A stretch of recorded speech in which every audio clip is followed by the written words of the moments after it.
Alrighty, what is going on, y'all? Good morning. How's everyone doing? We're back again with another episode of the South Florida Gamers Podcast. I am your host, the Silverback Senpai. Joining me is my co-host, as always, Waluigi. Good morning, my dudes.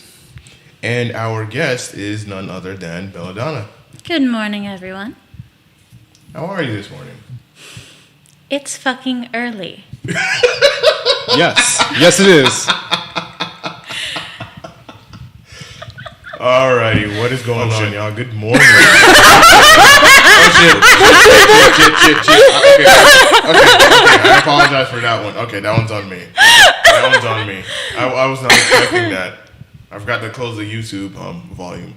I apologize to everyone that's watching. Yeah, that's definitely going on the bloopers. Yeah, that's definitely going to be a highlight right there. Well, yes, it will be. But it's early. I wish we could do it in the afternoon, but limited time and space to do this, and of course, schedule is very tough. Very tough. It's always a challenge. But who knows? Maybe in the future, South Florida Gamers Podcast can afford an actual studio where we can just do it at whatever. Yeah. Hopefully sometime at night, because I'm nocturnal. Gotcha. We'll definitely keep that noted so that way, hey, people want a nighttime podcast show, why not? We're open for, new ideas and any new possibilities. I know, I got a morning and an evening voice that I've been dying to use. Oh, you have one of those, huh? Yes, I do. Yeah, usually in the morning time, my voice is a bit deeper, and then towards the afternoon, it just gets a little bit lighter. I don't know why, but yeah, it's interesting that it's early. And then, of course, you have daylight savings time happen today. Oh, yeah, I almost forgot. We all lost an hour of sleep, so... Yay!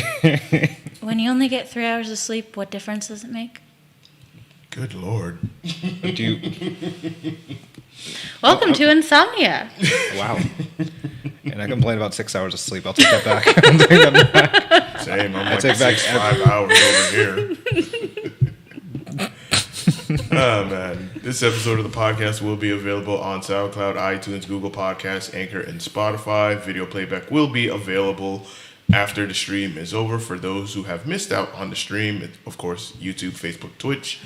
And last episode, we had, just recapping off of Wake up, damn it. Okay. Last episode, we had Jake James Lugo and Negan Bergs. Shout out to them for coming on. Oh, hell yeah. Great episode. Wish it was longer, but time constraints. It sucks, but you do what you can. So today we have our guest Belladonna, which I'm excited to have here today. Welcome. Hello. Yes. So tell us, and we also ask this question with all of our guests, first time coming on to the podcast. What is your gaming origins? What is your gaming background story? Like, how did you get into gaming? Like, where did you start off from? That goes back a long ass time. Fuck. So, I didn't start off by gaming myself, actually. I started off by watching my dad. Aww. Back in Pennsylvania, around 3 or 4 is my earliest memory of him playing on his Xbox. Hey. And one of the games, I forget what it was called, it was like Ninja Scroll or... Ninja Raiden or something like that? I think so, because he was this voluptuous, scantily clad female in the game, and she had these red petals just flowing and swirling around her in a storm. And you had to hide from, I guess, the bad guys, because I didn't know who it was that was bad, whether it was guards, other ninjas, soldiers.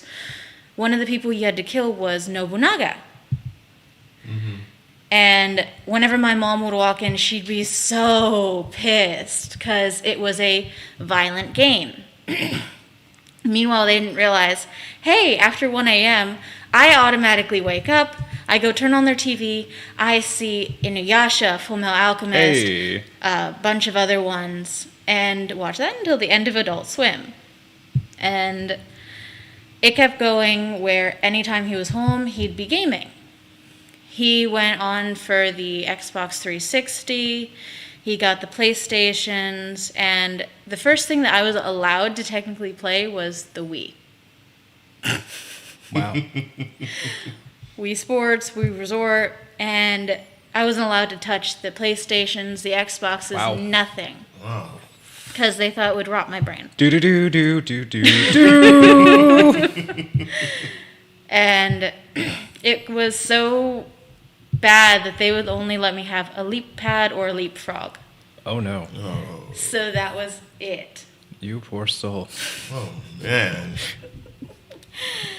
However, as the PlayStations and Xboxes continued, he kept getting the new ones about 2 years after they were out for the masses, and he got the PlayStation 4 with the Spider-Man as the last one, Nice.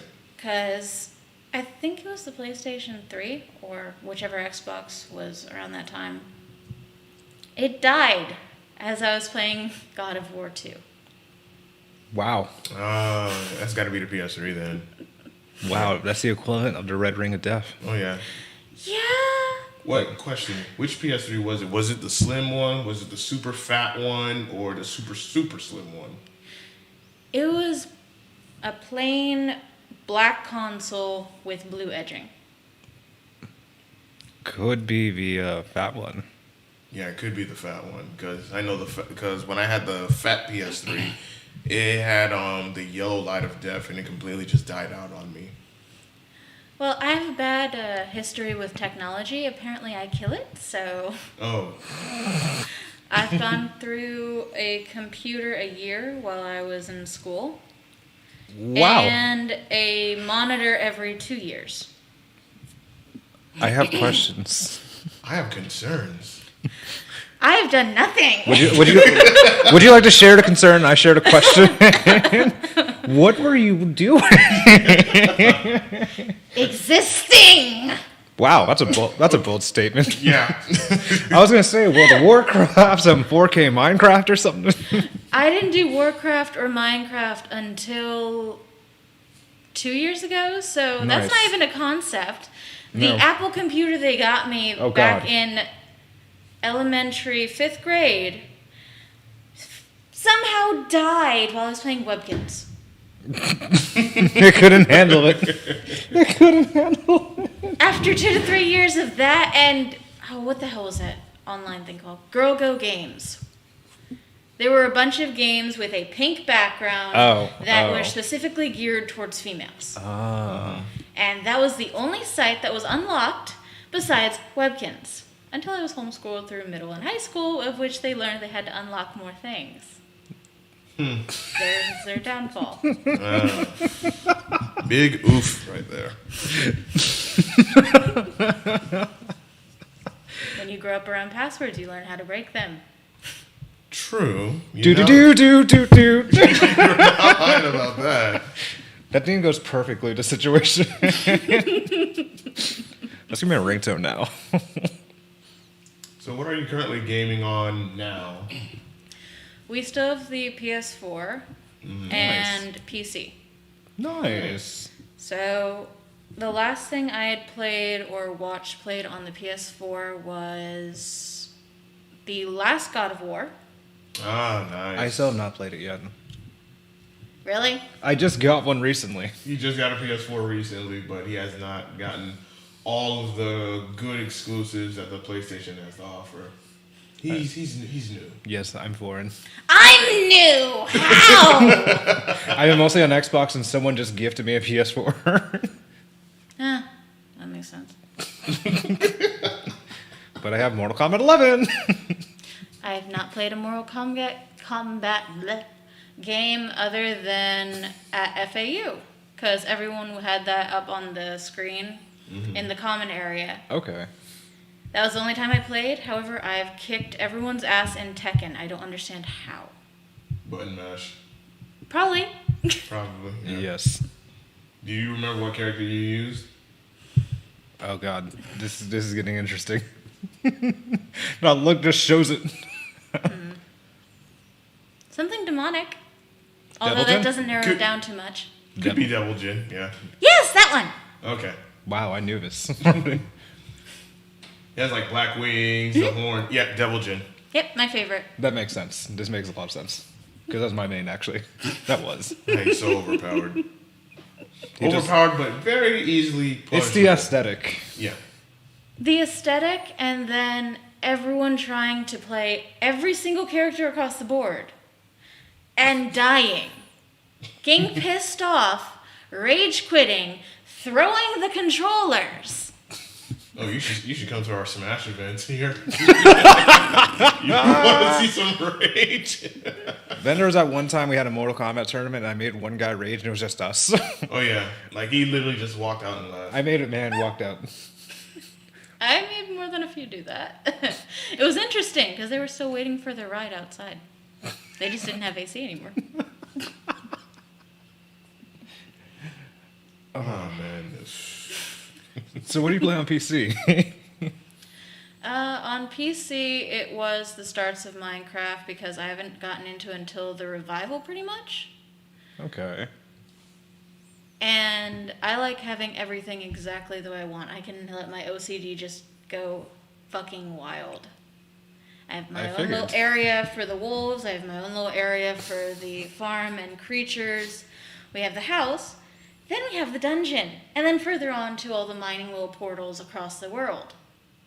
I imagined this, actually. You would say this. Because I used to do the same thing. I have like I'm OCD only in that game specifically. And I know exactly what you're going with. Dirt and sand are not allowed to exist. My first house was dirt. But yeah, I agree. is there a reason why the dirt and sand does not exist for you, or? It feels weak. It feels weak. Had to have everything made out of stone. Yes. Out of cobblestone, out of diamond. No cobblestone. All cobblestone is mined and then turned into stone. And then replaced. Yes. The art of conversion. Equivalent exchange. I got that reference. I got that reference. What is that reference from? Full Metal Alchemist. God damn it. What? I remembered this. I forgot that reference fully. It's been a while since I watched it. Don't you judge me. It's been over 8 years since I've watched it too. Don't talk to me.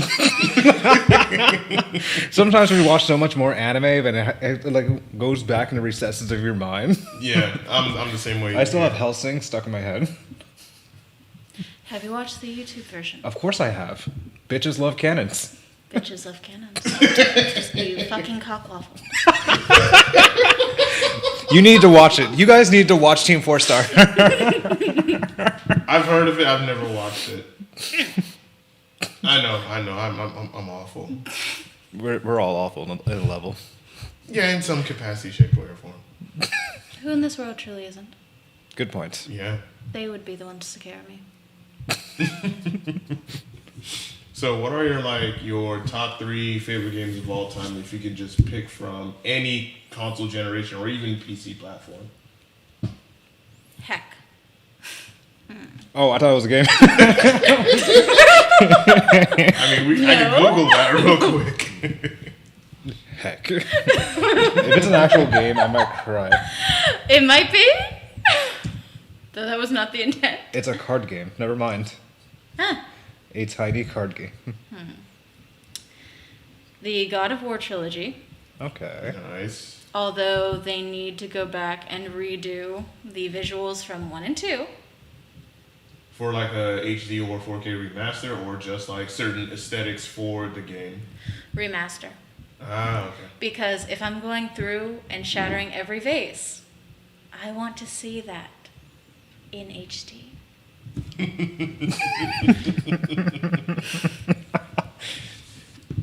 I was about to say the same thing. I'm like, if you're not seeing the brain splatter in the proper way, it's not worth it.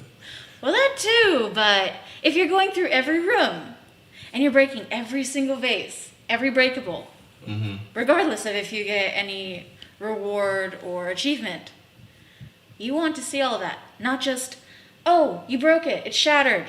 Where the fuck did it go? Yeah. Legend of Zelda in a nutshell. Ugh. Yeah. Like it just breaks, and then all of a sudden it just like disappears over a certain time. You're like, I want to see all of the debris. I want to see the debris. I want you to put in the sound of my character walking over that and it crunching below his feet. I want you to put that into the cutscene. Like- How many feet of debris has been created because I am shattering all of this? Right. The details, I love it. So it's safe to say that you're very, very on it when it comes to attention to detail for games. Mm-hmm. I don't blame you. I don't either. Now, Like certain shooting, for me, like certain shooting games, if you've played any shooters or whatnot, when you like shoot somebody, like whether in the body or whatnot, you want to see like the bullet damage, the Exactly where it holes went. or where the rounds are going or whatnot. I think Max Payne 3 did a really good job of that, and Red Dead Redemption 2 did a decent. Yeah, you decent were job. actually right on that one. Red Dead Yeah. 2. Where you shoot someone, whether it's in the arm, the leg, and you see the wound. Other games, it's just you shoot them and it's just like nothing. It's just like, Don't get me started on Gears of War, where you just see everyone just turn into like a fucking pinata of blood yeah. and like guts. I love it. ooh, blood pinatas. Blood Fun for pinatas. every age. Yes, it is. Yes. There's no candy. Depends on what you consider candy. Wow, easy there. I was not expecting a cannibalistic reference. No. I like it. Given that my next game that I would say was most interesting would be Mortal Kombat, then yeah. Yay! However, solely for the visuals. That's true. There isn't enough storyline for my interest. The storyline's all factored, but I can agree with you on that one. You end up learning the storyline not while you're playing anything, but from the fans around you talking about how this is inaccurate, how this is accurate. Yeah. Would this character actually have gotten their shit kicked in the story? Does this fit in with their backstory? What's their backstory? Oh, well, it's this. Are you talking about r/Mortal Kombat in a nutshell in Reddit? Because that's what it sounds like. I've not been on there as of yet, but I will be. Good. Good. Do not be on there. I warn you that. So you've played every Mortal Kombat, even the more recent, up to the recent one. I haven't played all of them, but I've at least seen scenes from them. Okay. Which storyline did you like the most? Mortal Kombat 9 from the PS3, MKX for the PS4, or MK11 PS4? MK11. To me, I felt like it was more of a downslope for me. Because after coming from MKX, like MK9 and MKX, it was like a really good transition. You're introducing new characters, and it's like the story continues. And then when MK11 comes, it's just, oh, we're rebooting everything all over again. I was just like, It felt good for having a synopsis, however, right. rather Yeah. than the build-up of the other ones. So essentially, if someone's not as familiar with all the stories or having gone through 11 of the games, Yeah. then that's a decent place to start. Okay, that's a really good that's really good to It is. look at that. Who would you be your favorite character if you had to choose one by looks? Since I know you haven't had much gameplay. The Aztec god. Ooh, Kotal Khan! That's one of my mains. Aztec is what they call it. Which I never understood why. And your favorite character? I mean, Kotal Khan is your favorite character, or just by like aesthetic looks? The aesthetic looks solely. Okay. I I love don't the voice remember acting. her name because I'm very shit at that with all the characters, but the one who had all the teeth. Melina. Melina. Everyone loves Melina. I don't know why. I thought you were going to say Sindel for some reason. Remind me which one that is. The one that screams. That doesn't help for MILF shit. with, MILF with gray and black hair. But I need a picture. I'm of that. I'm gonna show you. I'm gonna show you. Okay, you sure. Everyone loves Melina. Like- She's so feral and aggressive. No. Oh, that one. Nah. Yeah. I was gonna say Sindel, and I was completely wrong. The hair is lovely, however. I hate her. Meh. I think we all hate her. She's alright in my book. Her combos are just fucking disgraceful. It's annoying, but eventually you can easily figure it out and just, She has the like most overpowered combo that takes out half your health without even using a fatal blow. Huh. They might have patched it. I'm not too sure. Alrighty, so. What are your favorite genres of games? Like, is it action, adventure, fighting, horror, so on and so forth? Like your favorite genres of games, like games that would interest you. A like theme, genres. a style. Horror and gore. Yay! I knew it. So you played the new recent Resident Evil 7 or no? I have not, but the one I want to play most is Dead by Daylight. I know you're looking at me because you know me. That's Bitch, we're playing together. If my PC could hold it, maybe, but I can't even play WoW. It's on console dies. too. I will buy Dead by Daylight on my PS4 just to play with you. So help me. Because I have to see your reactions on this game. I have gone through so many Let's Plays of Dead by Daylight. The game looks amazing regardless of killer. They've updated the game and it looks so good. I know! Did you see the new killer? Which one? The K-pop one? No. They call him the Trickster. His only ability... It's like a K-pop collaboration, actually. I'm going to show you. Basically, it looks like some guy from BTS that just throws knives.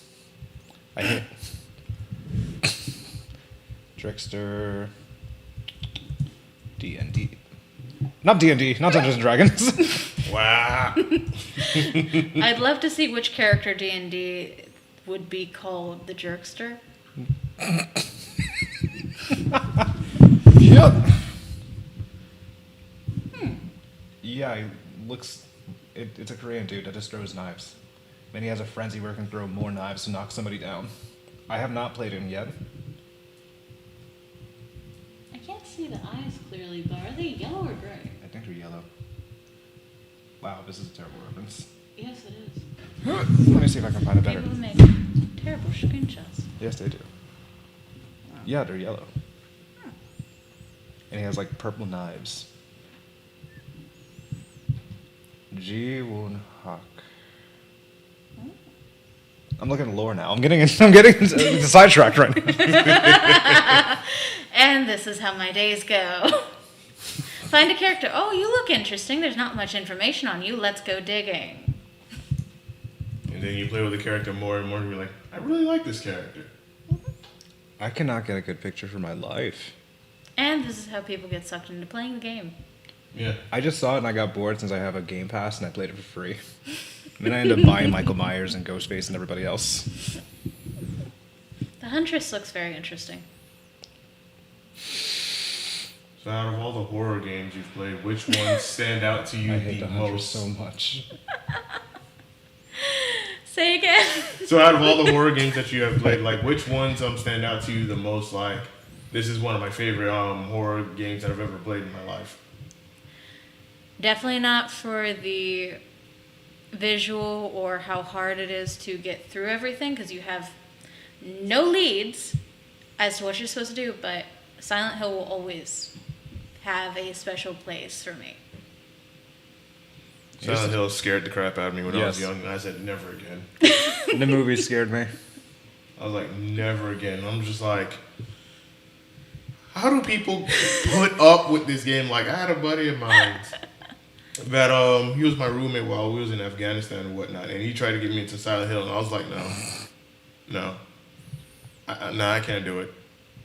He's like, bro, you got to, man. I mean, like, it's a really good game. I'm like, nah. When it comes to horror games, even horror movies, like, horror movies I could somewhat tolerate and stomach, but horror games is just completely different because I don't want to go to sleep with what I just played in my head, and then I'm in that scenario in my own dreams, and I'm scared for my life, and then I'm waking up in night sweats. Like, nah, I'm good. I don't want to go through that.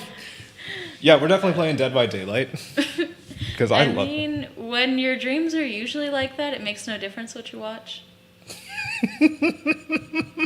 I just don't want. She's spitting facts. I just don't want horror dreams like that where I'm in a situation like that. That's why I just avoid horror. I avoid horror games even though I have Resident Evil 7 in VR and I tried playing it. I need to play it.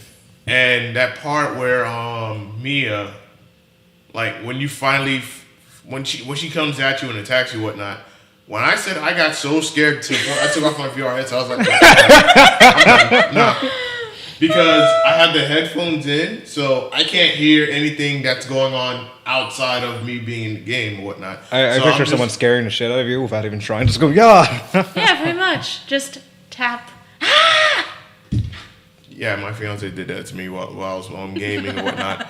And I'm just like walking around, and then she just slowly touched me. I'm like, Oh my god. that's evil. Yeah. I have not met her, but I like her. Yeah, note to self, avoid VR with her. Yeah, because I'm pretty sure you'll fuck with someone that's playing VR, especially a horror game, and then just go like, Given that I've done horror houses before, yes. Oh my god. oh, This is gonna be brutal. like what kind of level of evil are you? I say like level 6. To what are we quantifying? 1 to 10? Yeah, 1 to 1 to 10. infinity? One being the lightest and 10 being even the deepest dark. I say 6. You're mild. No. Depending on situation. Perfect. Gotcha. Because on a day-to-day basis, I'd be nowhere near a 10. Screw someone I love. You'll wish you'd never been born. Spicy. I like this shit. Yes. Like this shit. Oh man.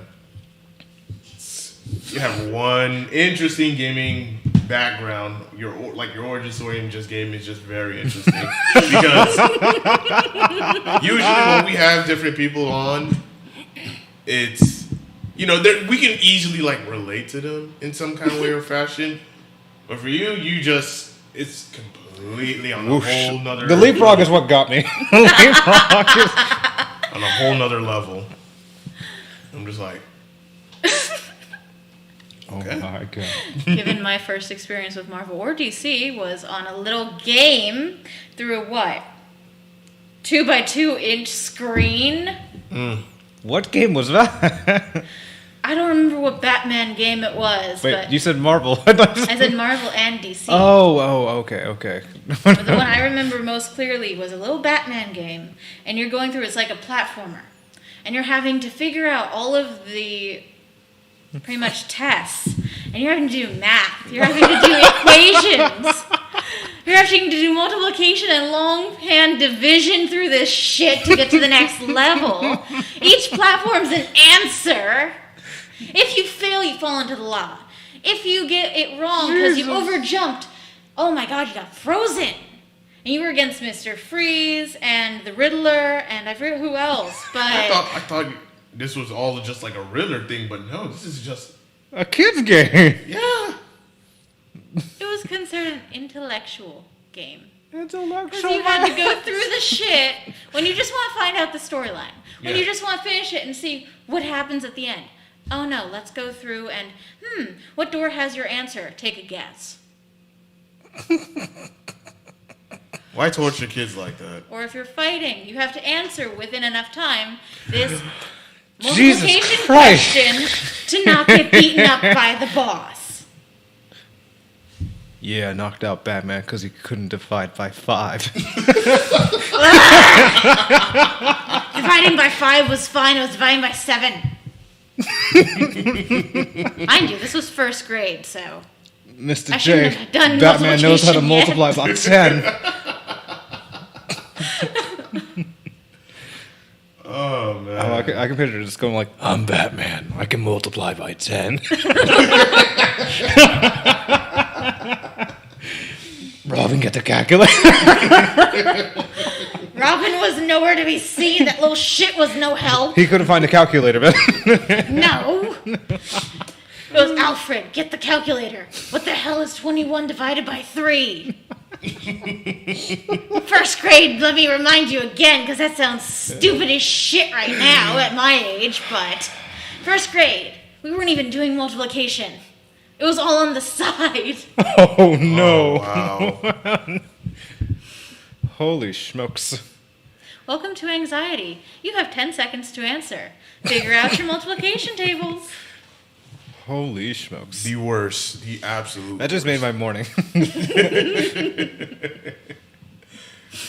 All right. I want to also bring up some stuff that you do outside of gaming, like a little bit of stuff that you do, because I first met you at Anime OY at I think this was back in 2019, and on her table she had these little like you had some Resin koi fish is what I saw. that resin koi fish, some taxidermy stuff, and I was like, I didn't understand what taxidermy was until I looked it up. And I was like, oh, so that's what it is, because it looked interesting enough. And then you also had like some dead animal skin, maybe like dead animals. Like I think you had like a snake skin in a jar or whatnot. I suck at explaining this stuff, so I'm gonna like just let you have the floor of that one. Funny thing is, you met me before that. I know I did. I know I met you SuperCon 2018. Not SuperCon. Wait. I didn't go there. Otaku Fest? Otaku Fest. 2019! There we go. And so did you. Oh, yeah! I'm getting old. Because I was with my homie Emily. And her mom. There we go. It was Otaku Fest. Okay, it was Otaku Fest. And I think you'd seen me before that at one of the Hero Hypes as well. No, Hero Hype I never did. went to. I You went did. to. I think he did. I went to. I was Venom. Good times. That was after, though. Yes, that was after. I should have brought some of the stuff that I bought from you, so that way I can show the people that, hey, this is the stuff that she does. But of course, if you're going to see more of what she does, follow her on Instagram. It's on her screen. So Yes.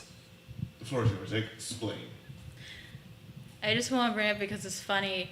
No one recognizes me unless I'm the same character. It's Right. why I consider myself a shapeshifter. That's cosplay in a nutshell, but I do believe Yeah. that. I do believe it. Because no one recognizes me until they see what's at the table. Right. Because as unique as it is, I believe I've only met 2 other people who do resin work. And that's how I had started, besides actually collars. I had done ribbon collars for people to wear with their costumes, changed it to have crystals, pendants, etc. I saw it wasn't really working out that well as I went to other shows, because I'd first done a small mini-con pretty much at FAU. Right. Then I did OutCon. And Wow, I started remember doing- someone. You're the first person to actually mention OutCon. Yeah, it died after that last group. Yeah, didn't I it? remember this years ago. We'll go on. That was my second one. Wow.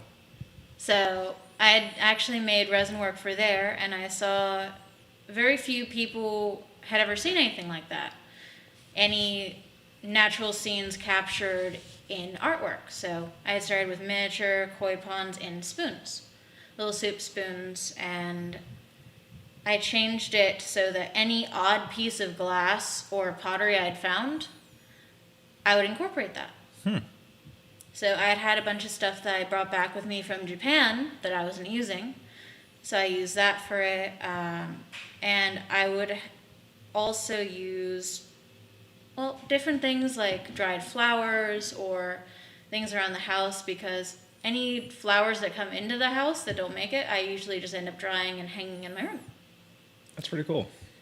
And other little knickknacks, crystals, and depending on themes. So I hadn't thought to theme it for the seasons until about a year into making the resin work. But as I had gone to more and more shows, people got used to seeing it. It wasn't as popular. People were looking for the next thing. So besides making another series of it and just working on it, as I got bored, I started thinking, what else do I like that would interest people? Besides crystals, which apparently everyone decided to get a fetish for lately. Taxidermy. Because I was trying to start collecting when I'd gotten my first job as well. And I realized how few people did it, how inaccessible it was, as well as how expensive it was. Right, I remember you telling me that on, I think at one of the cons, like, yeah, I think your exact words were, this shit isn't cheap. That's the reason why Yeah. you sell it at the price that you do, because there's a lot of work that you have to do on your end in order to make sure that you're giving someone a really good product. Definitely. And regardless if it comes from someone's donation of their pet or something that they'd found from a shop or just on the side of the road, everything has a purpose. Nothing goes to waste. Say if it's macerated and brought down to the bones itself with water, that's what I had used for my garden while I still had a garden. And you'd be surprised how carnivorous plants truly are.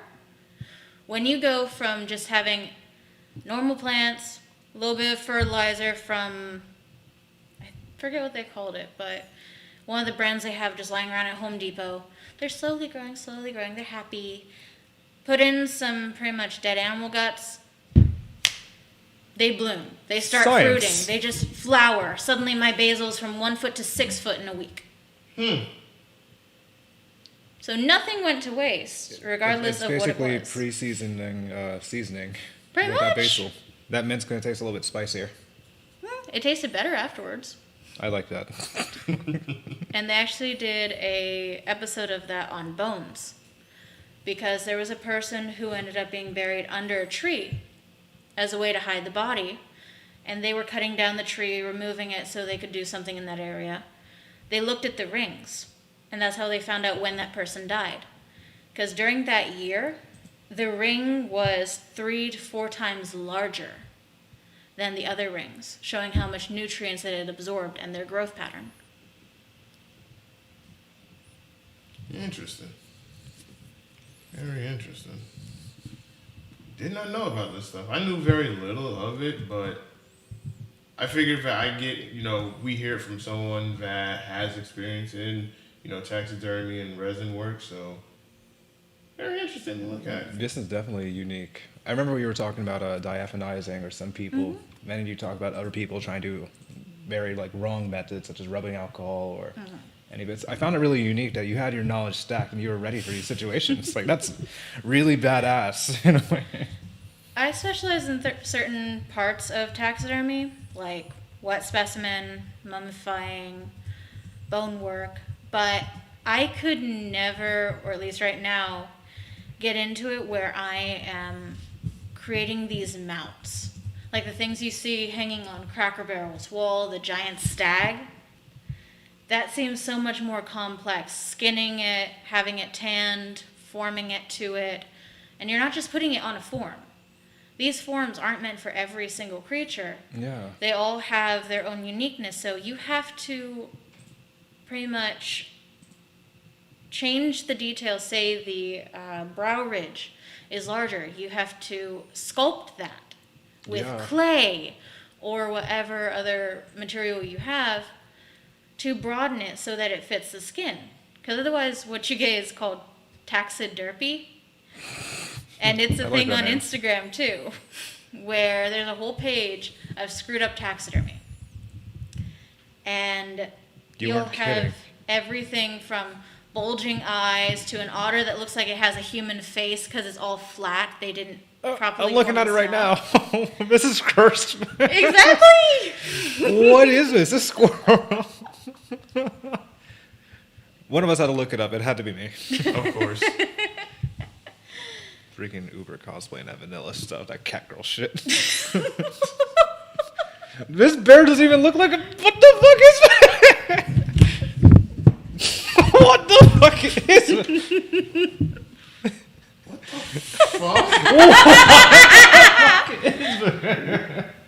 What? Welcome to taxidermy. This looks like the bear from that fucking Disney movie. Which one did you find? Wow.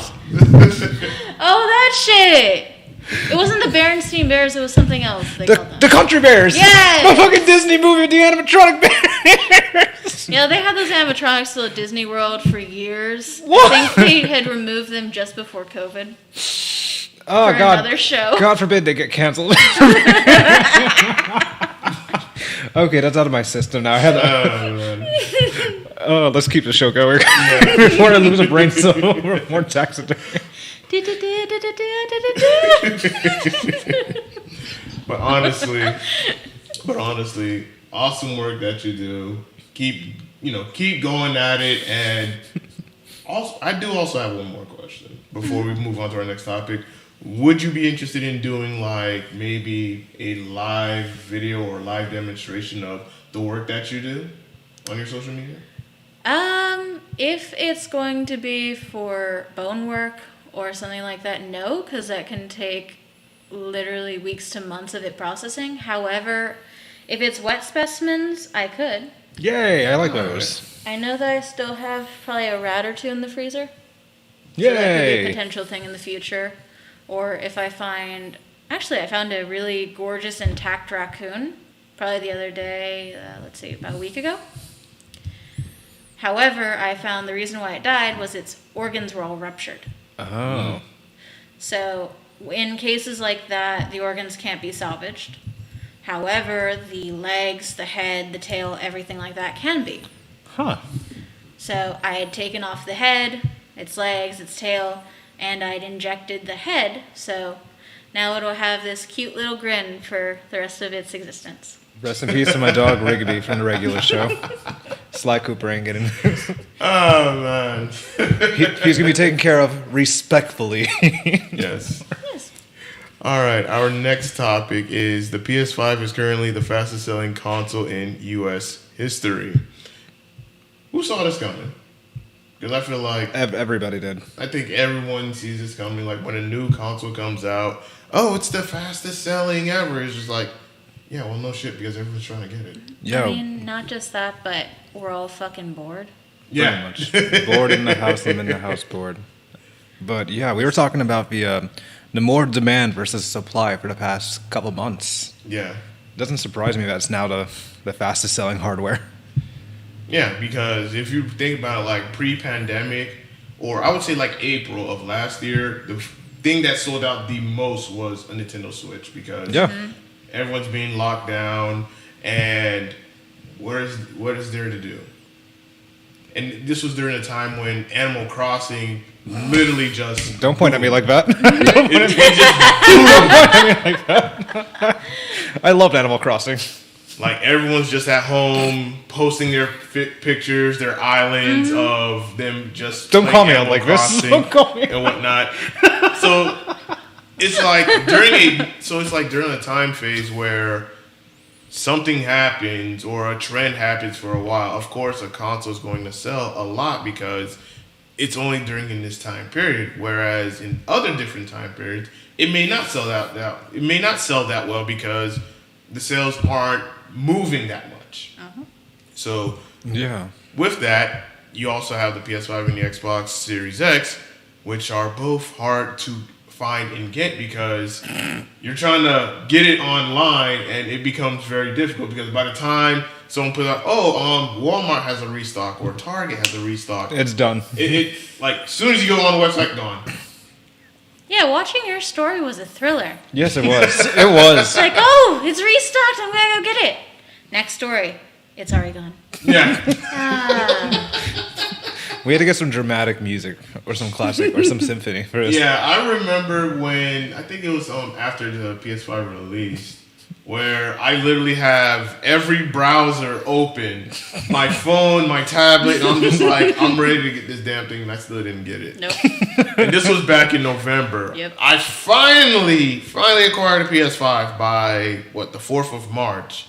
And that was through Walmart because I was watching this guy on YouTube live stream going by the name of Jake Randall, just showing everyone exactly what you need to do to get this thing. And I remember me and my fiance, we were off that day and we're just on the Walmart site on our phone and then of course on desktop. And then when he give you the time to, okay, this is not a time to go get it. And I'm like, okay, add a cart, check out through PayPal because if you try to do it with your normal credit card, it takes too long. It's going to take a while. So check out through PayPal as soon as possible. Make sure you already have an account with Walmart. Your billing information, everything is up to date. So that way you just secure it. And I secured mine and I was like, shit, I got it. And then a couple hours later, my fiance ends up getting one. She was like, "Babe, I got one too." I was like, "What?" How? I was like, "How?" You're like, "Yeah, I got one." Then she shows me. I was like, "Huh." She did it without the extra steps. She just She has that luck. that is goals. Yeah. So, follow Jake Randall on Twitter, y'all. That's the guy that helped me get the PS5, and I'm pretty sure you can casually. and I'm pretty sure you can also get the Xbox through him as well. Nah, I'm not gonna do it. But even if you look right now on Best Buy, you can literally see the Xbox Series S, the weaker version of the Xbox, on sale. Like, it's in stock. It's just keeping my cheaper, but it's less powerful than the Xbox Series X. So at least you can get that. But good luck trying to find a PS5 because that's the one thing everybody's trying to go after. And I see why. You could probably find a unicorn better than you can a PS5 this century. Oh yeah. I mean, you could make a unicorn Touche. better. Touche.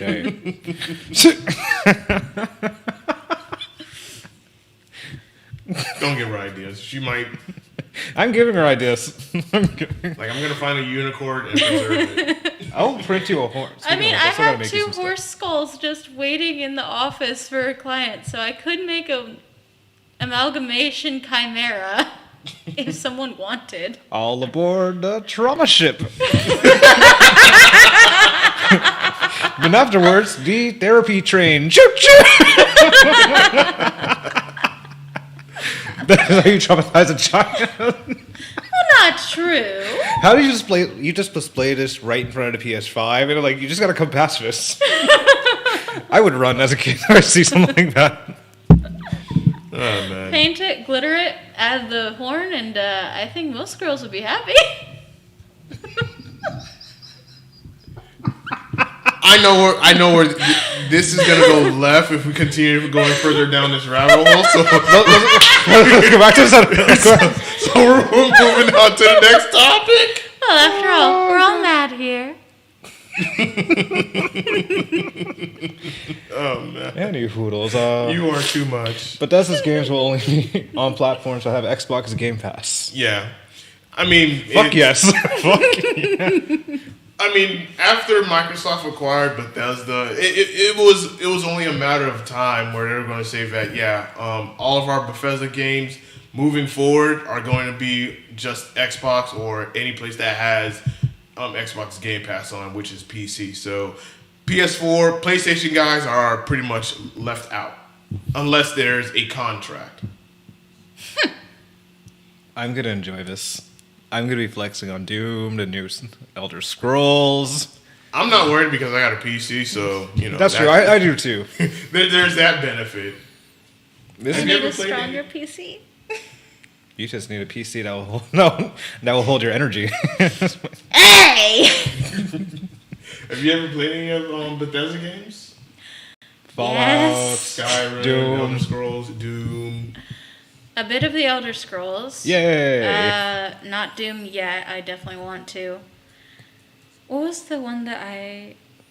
There's Dishonored. There's BioShock. Dishonored looks interesting, but looks like it's very ragey. Yeah, Yep. yeah. Prey. Either of you guys heard of that one? Prey. Yes. Yes, I have.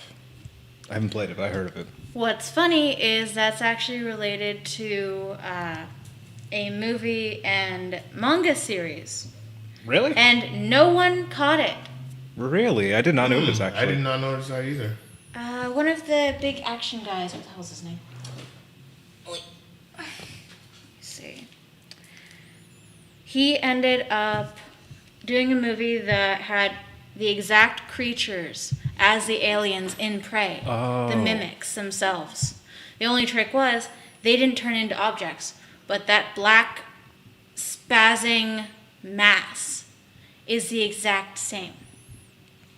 Interesting. I never But knew that. I think it was not A Day from Tomorrow. What's the movie's name? I'm trying to think of what else Bethesda has in store. I know they have a... Wow, Wolfenstein. Yeah. I'm actually hyped for Wolfenstein. If they keep it going. Wolfenstein 1, loved it. 2, okay. The one with the daughters, it was just... It was unnecessary. Yeah, completely unnecessary. I don't think it was an actual, like, I think it was like a spinoff. Yeah. Like Edge of Tomorrow.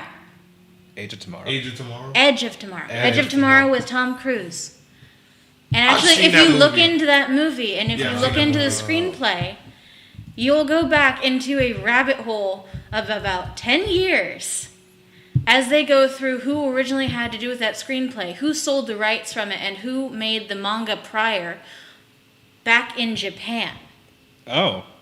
So it's an entire, I guess, branching plot where you have this original story no one mentions, but you'll see similarities to the movie, of which one of the people who worked on the manga sold the rights to, and was never mentioned because he stopped working on the movie, partially through it. And then you have Prey from Bethesda. Mm-hmm. And you're seeing so many similarities, but in Prey from Bethesda, no one mentions the mimics from that movie or from that manga. I gotta look this up now. I'm currently looking it up right now. This is actually something I did not know. I gotta look this up. Huh. That's a lot to take in. I just wonder if they're going to connect Doom and Wolfenstein soon because the lore is just insane. I haven't gone into Wolfenstein's lore too much, but it definitely is one I want to look into. Mostly because some of the guns are similar from Doom. Oh. Because See, I type in... Sorry to cut you off. I typed in You're good. Prey and Edge of Tomorrow, and the first thing I see is, like, a Reddit discussion. I just saw like one plagiarized the other, but any hoodles, yeah, they have like the Ubermeister or the Uber cannon from Wolfenstein, and they have the plasma gun straight up. They have similar like concepts and looks. Like, Yeah, I'm looking at it too. Yeah, All You Need Is Kill. That's the one that they based Edge of Yeah. Tomorrow off of. Oh. And the names are somewhat similar in All You Need Is Kill. However, the ending is very different. It's like they chose an alternate reality path to go through for the Edge of Tomorrow to have a good ending. Weird. for those that are watching on stream, I'm gonna drop the link in the chat so that way you guys know exactly what we're like talking about. This is interesting, and then of course I'm gonna save this for later. Yeah, Oh, because wait, Prey there's a- was one of my favorites to go through of Bethesda's games. Mm-hmm. And I actually went through the entire game, too. And then I watched playthroughs. Because I wanted to see how other people were viewing it and its lore. And I don't want to do spoilers, but the ending was just holy shit. I didn't realize The Evil Within was from Bethesda as well. That's another horror game. I've seen my friends play it. I walked out the room. I want to play it, but I have so many things to catch up on. Like that. Yeah. Like That's my Evil excuse. Within. Prey was another one. I mean, Prey's not a horror game. It's more, I would say, Thriller. suspense. Thriller, suspense. And this one's not a Bethesda game. Outlast. Like, those type of games is just like, I'm good. I don't need that type of I do this to challenge myself once every while. trauma or challenge. I don't need that kind of energy right now. With all the shit that I've been through in my own personal life, it's like, I'm good. When it comes to horror, I'm good. I'm good. Yeah, so Bethesda games, that's definitely going to be good for Microsoft Yeah. because they're going for the long run versus the short term for console wars. Oh yeah. Because That's a when it flex. comes to, putting out decent exclusives, they're not so good in the market when it comes to that. So it's usually PlayStation's, but now this is more, to me, I look at it as a power move by them Yeah, to be like, okay, well, we're going to take away Bethesda so that way, PlayStation doesn't get it. But then again, you think about what PlayStation has to offer, like the whole JRPG yeah. genre, like PlayStation owns that. Like everyone plays their JRPGs on the PlayStation, not so much on the Xbox. But with Microsoft taking Bethesda, and then of course sealing the deal to be like, hey, you want to play Bethesda games, you're gonna have to come on our platform. Yep. That's a good move. That's like playing chess with a man that plays checkers. But since I have a gaming PC, I don't have to worry about I playing have Bethesda games, multi-console, baby. because the next Elder Scrolls game, whenever they're going to finish it, because who knows, by then I'll be 40, and then boom, the next Elder Scrolls game is out, Elder Scrolls 6. As much as I love Skyrim, have you played Skyrim? I haven't played it. I've watched it. I'm going to tell you this right now. Booster da. That Boost too. through. That too. That game is going to suck up your entire life. Yeah. I figure. Like, you're going to be so immersed into the world to the point where you're going to just completely lose track of time. Like, I have over 300 hours on the PS3. I have over 100 on PC. And that is with the mods. Like, the mods on PC, you can go anywhere with it. Like, your imagination can just go anywhere. And when I mean anywhere, I mean anywhere. And this is why I haven't played it. Good. Good. I see her working with arcanes. Because I know that. Because just in World of Warcraft, I'll notice how if you walk over this particular little tuft of grass, it moves. This woman's going to be doing conjurations. I know this for a fact. Yeah. She'll be summoning the dead, resurrecting them, having them do her bidding. She's not gonna even hold her shit, basically. Yeah, like, I'm just gonna summon you, and I just need you to go kill that. Pretty much. Yeah. Here, hold my spells, hold my potions, hold my bag. Oh, did I leave anything else? Oh, right, here's a snack. Then you're gonna have companions. Dear Lord. Cicero's gonna be. Oh, man. Our next topic is Doom Eternal made $400 million in profit without microtransactions. And I was like, good. That's how it should be done. You put out a good game. Doom Eternal is a good game. It is, but the plot definitely needs more improvement. And that's why they've expanded it with some of the stories. That I know. I gotta play it, Battle of the Ancient Gods. Yeah, and I recently played Doom Eternal, I would say back in December-ish. I was waiting. That's I was waiting for you to play it. Just to Yeah, and my goodness, I 100% the game. It's a thrill ride. However, your best experience is on PC because on controller is just it's when you're playing on controller, it's like I can see why people say that it's best to play Doom Eternal on PC because you're gonna have that nice fluid movement. Yeah. And it just feels better on PC rather than on a controller. But playing the game, loved it, every minute of it. There were some enemies that were god-awfully annoying. Marauder. Yes. Fucking Marauder. I still... Like, it's a guy that just comes at you with an energy axe. And a shield. And then, of course, at times, he'll summon, like, a demon dog after you. Very annoying, but... I'll show you what it looks like. You can deal with him. You can deal with him. He's just very annoying, especially when there's like a lot of enemies, and then out of nowhere, here he comes, and I'm just like, fuck. Now I gotta deal with you because I've already used all my strong weapons on some of these other enemies, and now here you come. That sounds like the Valkyrie bosses of God of War 3. Yeah. In a nutshell. Love their outfits. Hated fighting them. Yeah. I've died to so many Valkyrie bosses in that game. It was. I'm just like, oh my god. And remembering to switch your weapons.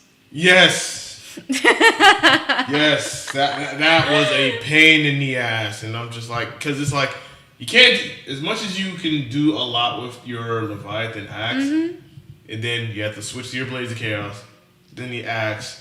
While this enemy is just continuously coming at you, you're trying to memorize the patterns, and then you have no more health. You're down to your last health, so now you're trying to play very, very carefully, and then, yeah, you're dead. And restart all over. And depending on what you put your points towards throughout the whole game. Yeah.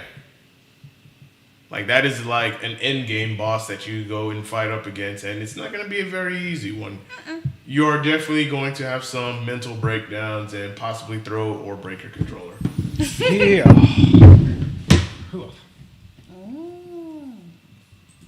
He was a boss battle in the first part of the game, and then he just becomes an ongoing character. Yeah. He's a fucking dick. Yeah. Reminds me a bit of Dark Souls. It does. I mean, I like him because he actually changes the game because it's a platformer. Yeah. It's a mixed platformer, and that's what they actually were aiming for with Bethesda. I give him props for that. Yeah. Funny thing about the game, there's a fun fact. My boy Alonzo's suit is in there for Bethesda. It's actually in the credit. My friend Man of Doom. Huh. Yeah, he donated a suit a while back, or I know it posted on Instagram, and they actually put it as part of credits. Nice. Nice. But it's good to hear that this game sold very well and it made money without microtransactions, because you play some of these other games, especially some of these popular AAA shooters, they're charging you, they're nickeling and diming you for every little thing, especially when it comes to like cosmetics or additional DLC. Because, we want to make our money games as a service, but you put out a quality product that people are going to like, and they like it, they enjoy it to the point where they're doing speed runs of your game. They're talking more about your game and, of course, introducing it to new people who have never played Doom. Yeah, it's going to sell. It's going to make numbers. And this is how you do it. This is how you do right by your consumers. You give them a quality product. They love it. They enjoy it. They tell other people about it. If they love it, they enjoy it. You bank. And you know what? I do enjoy that you can earn your skins. Yes. Like, you have to earn your skins. Like, if you go through Nightmare mode... Which I did not. Like, I played, in the first Doom, I played an hour of it. I played, maybe the second to last hardest setting. Because I did not want to start over. But you can earn stupid skins by, going to Twitch Prime and such. Like, they have the Doomicorn skin. And I'm going to show you this, just because I know you love it. This is the best skin. You just have to become a Twitch Prime member. No. My God. I thought it was dead. R.I.P. Oh no, it's not dead. It just randomly shut off. The skin is too beautiful for it. I'm just gonna do a quick restart, but that was funny. Bragging about your PC, and yet. Oh no, I just bragged that I have one. I never played games on it, actually. Oh, come on. League of Legends, actually, I lied. Yeah. Don't judge me like that. At least it's not Fortnite. Nope, I'm not gonna be that offensive. It's too early in the day. It's too easy. All right, our next topic. If you were a game director or creator, what kind of game would you make? Who wants to start off with this one? I'm pointing her. I know she has ideas. If you're a game director or creator, what game would you make? Honestly, there are way too many ideas to even form a cohesive. If you had to break one, at least one or two ideas. I would definitely want to base it on some kind of mythos, so either Nordic, Greek, or Japanese, because those are the ones I'm most interested in personally. Okay. And finding some of the stories that haven't been overplayed time and time again, those that need to be told. Right. There was one that was based in a little Asian gas station / convenience store. Mm-hmm. And it brought up the spirits from the shed, and if you weren't being respectful, leaving them out offerings every night on time, then they started messing with you, causing hallucinations. Oh. And suddenly, you see this little ramen packet, this angry little murderous ramen packet running through the little alleys and aisles of the store. And if you don't cross while its back is turned, you die. It sees you, runs at you, and shakes you to death. Will I belch? But something that's very unique, something that hasn't been told 1,000 times. Right. If possible, something with a lot of gore aspects, because why not? If you punch someone, you don't want them to just think, oh, that hurt. Let me go back to what I was just doing. You want them to get angry. You want them to react, Fight why back. did you hit me? You want them to get bruised if you hit them hard enough. You want them to be knocked out, not just, oh, GTA. Tap. Yeah. Now I'm back up. Let me go back to what I was doing. Reset. Skyrim logic. So you want more of you want the NPCs to have a more like close to a realistic approach, like if you're interacting with them in a different way, they're going like depending on how you react to them is how they're gonna react back to you. Like if you're like talking with them, then okay, it'll be like you're just regular talking to them. But if you like assault them or hit them and whatnot, like you want that attention to detail of okay, you hit me or whatnot. Now you're starting a fight. They start fighting you. You hit them, and then you can kind of see where you're bruising them, where you're affecting them.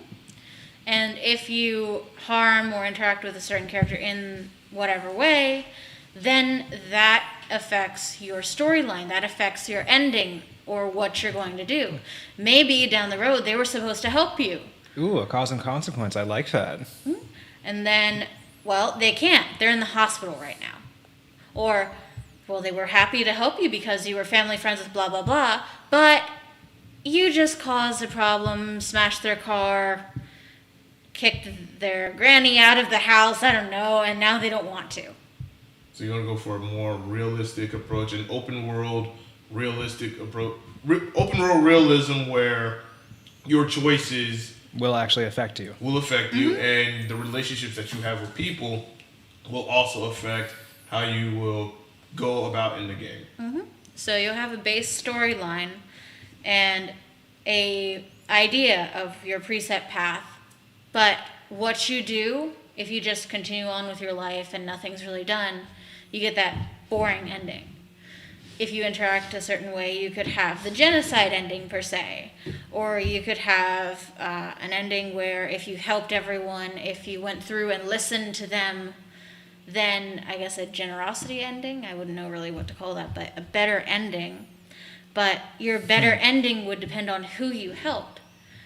Say you helped the murderer get out of jail, or if you saw that person being bullied and in fact they turned out being the evil at the end of the story, rather than them being kicked to death earlier on. Right. Ooh, I like this. Yeah, that's a very interesting concept. Like, I would love to have a open world game where the choices that you do, it's like combining some of this stuff from like the Mass Effect, some Skyrim, some realism like Red Dead, and then I'm probably forgetting another game. I'm adding a Heavy Rain to it. That's another good one. Heavy Rain. You ever heard of it? That one I've heard of, I haven't seen of. Basically, you have a pre-made story, and you play certain characters, and they have to have interactions. If you fail an interaction, you fail some part of it, and you will actually die.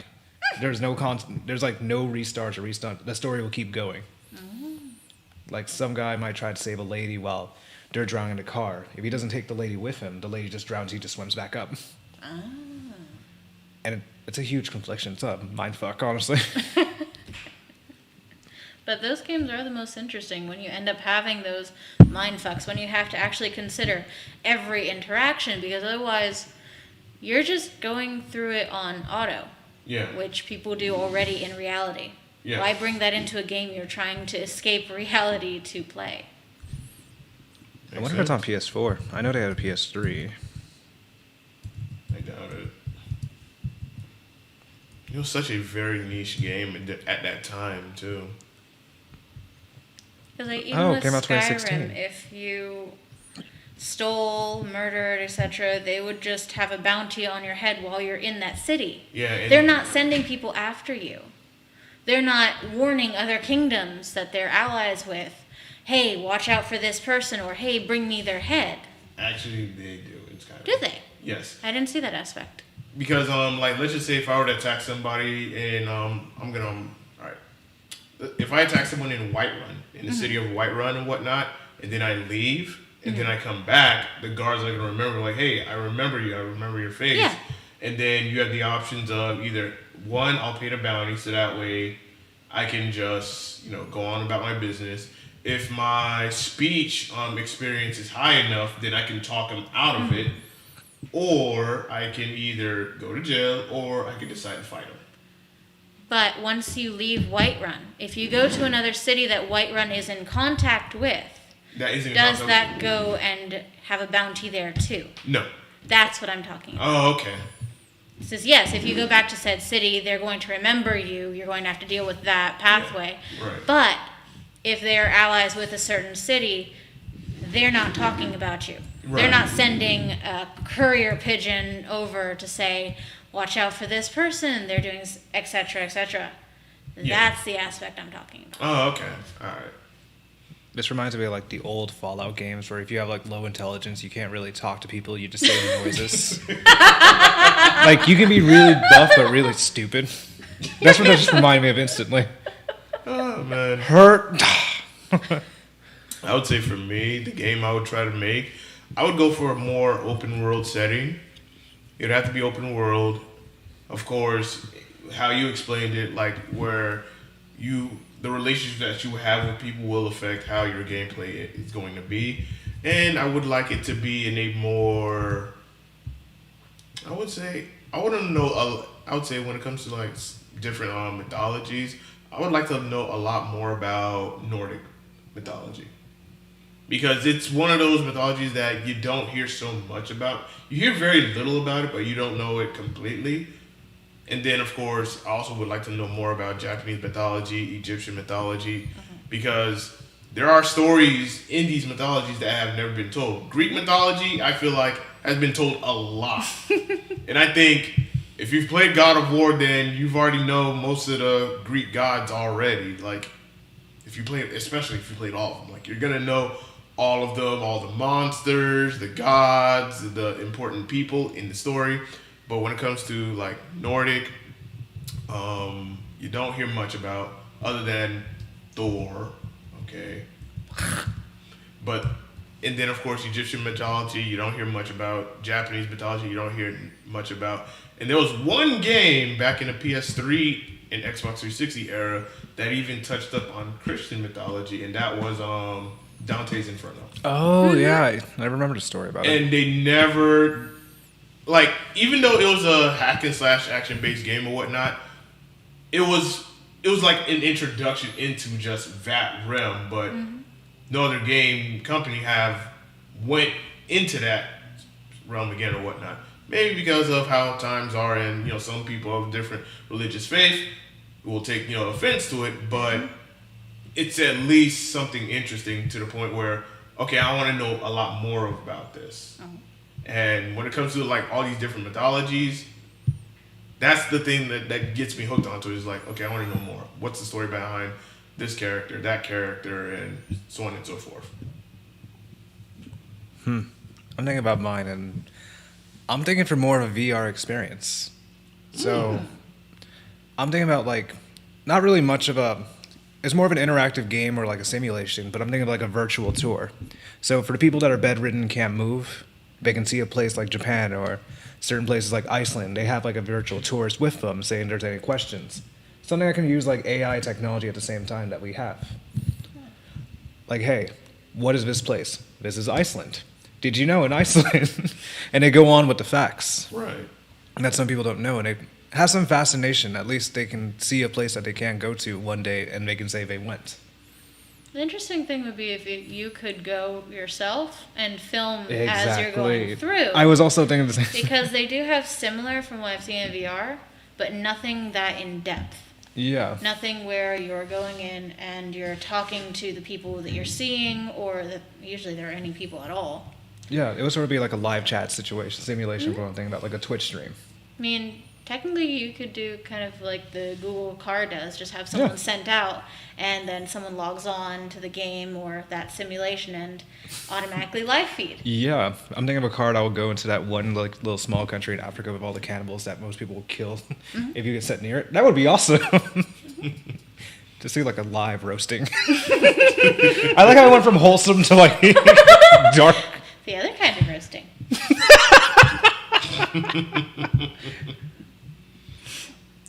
All right, our next topic. What are the main gaming platforms to have in this era? I think it's kind of obvious. Yeah.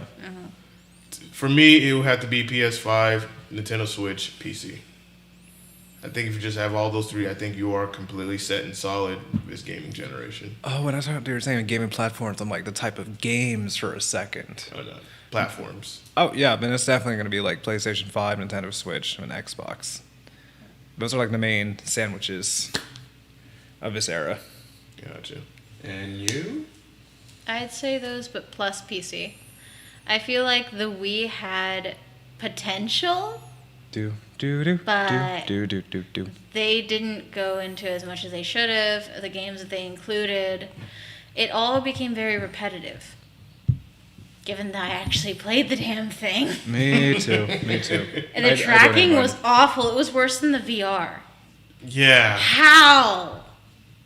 I mean, it was new technology at the time, so I can kind of give Nintendo a pass on that because they want to try something new and innovative. But usually when you have something that tracks body movement, it doesn't do it right. But after a certain, I would say after certain years or so perfecting the technology, and then of course when more information comes and it's available, then they can experiment with new stuff. Even I have the PlayStation VR, and sometimes when I'm playing Beat Saber, it doesn't track properly. Like one will do it right, the other one is just like. Why do I imagine you doing that song, that Tequila, where it's like the beat is just going and you're not even doing anything, but you missed the lyric, Tequila. I see this. It's either me or you doing this. Probably me. I remember the time when playing on the Wii, and it would warn people to keep the strap on. And then that happened to my mom. Shocking the remote. We played bowling together, and it went like a direct strike to the TV and didn't break. No. That was probably the funniest thing I've laughed at as a child. And then, of course, I remember when Nintendo brought out a newer version of the Wiimote, which was on the all-black one, that does better tracking. And I was like, yeah, it's slightly better, but... Not worth the money to buy a quote-unquote improvement. Yeah. Like, here's an improvement, a much better improvement, but it's like, all right, but... You're better off with what you had in the beginning. Oh my god, wait. Do you remember the stupid Wii game called Samba? It's like a maraca game. Oh god. Let me look this up because I saw. Are you reading the Twitch? Of course I am. Coven says always keep the strap on. Oh. Shout out to you, Life lessons. Samba de amigo. I appreciate you, Coven. You and your... The 9. Yeah. Well, very easy. Coven got the 9. But Samba de Amigo was this really dumb game where you just put your Wiimotes in the maracas and you follow the beats. It was so annoying, but it was so much fun as a kid. I want to bring it to Flynn's just despite Will. I've never seen that one, but I was the god of pretty much the kendo arena. We'd be masters at Just Dance. So all we had to do was just move. What kind of bullshit did Nintendo think about when putting Just Dance? No, I didn't play Just Dance. It was one of the other ones. What do they call it when you mix dance with exercise? That freaking... Jazzercise? No, not that crap. No, not that. Zumba. Zumba. I had that game. To the Wii. The new trend is Ring Fit. Now it's Ring Fit. It was Zumba for a while and Just Dance, but the annoying thing was you wore the Wii on a belt and you had it behind your back, and it was supposed to track how you were moving. And even if you got the position perfectly, it still gave you a B. And you go through the same song, the same choreograph 5 freaking times. 5, 6, 7, 8. Now work it. And it always gave you a lower score, even when you're in the perfect pose at the perfect second. And you just start doing JoJo poses. JoJo didn't exist while I was doing Zumba. I know it did not. I know. Well, technically the manga did. The manga did, but... Nah. We miss you. Well, somewhat. We don't. We actually don't. We just say this. Nintendo, please still notice. have you in your in our cabinet. Are we speaking French? I still have mine. I got another comment. Halvin says, that's how they make you exercise. That's how they make you exercise. I'd rather be exercising with the maracas. Just start annoying the hell out of me. I remember when I had Just Dance for the Xbox 360 and I had the camera or whatnot, and I was trying to do the moves. My God, I was just a young lad back then. We were all young lads back then. If I were to get that now, I'm like, You nah. were a young warthog. All right, the game is $7 and the maracas are like $20. I'm tempted to buy this. Oh my God. If anything, I'll do if that will require me to do any kind of physical activities, maybe the DDR. But you remember what happened on New Year's Eve, right? I have the video still. Yeah. Ow. I was a bit tipsy and trying to play the DDR, and it was a complete failure. Yeah. I need to see that video. Yeah, you can show it. Yeah, I was just, I didn't know what the hell I was doing and whatnot, but I was trying to do something. Keyword, trying to do something. Trying. Emphasis on trying. Let's see if I have it now. Oh my God. COVID, bro, chill. He's saying in the chat, they were talking about Wiimotes and strap-ons. Oh, hi, no identity. What's up? Dude, Or something like that, bro, Weevo. things. Just broken. Uh, I'm too Just sober. bros. I'm too sober for this. Let's see if I can find it. Two bros sitting in a hot tub, but they're not gay. Because it's 6 feet apart. 6 feet apart. You're going to give Coven ideas. I think he already has his ideas. Yes. Yes. I like how we do not cap on this. Well, you're still looking for the video? Yes, I am. Aha! I see Shay. Shay is just... I was getting here. Yes, shoot, I was. Oh, man. I have to be sober if I have to play that. If Hello to the one in the middle. Oh, okay. I'm like, which middle are we talking about? But I realized someone in chat saying hi to you. Oh, hello.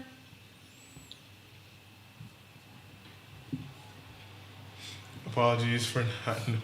I think I got it. This is the girl on the right who's just drunk as well. Poor Gerald.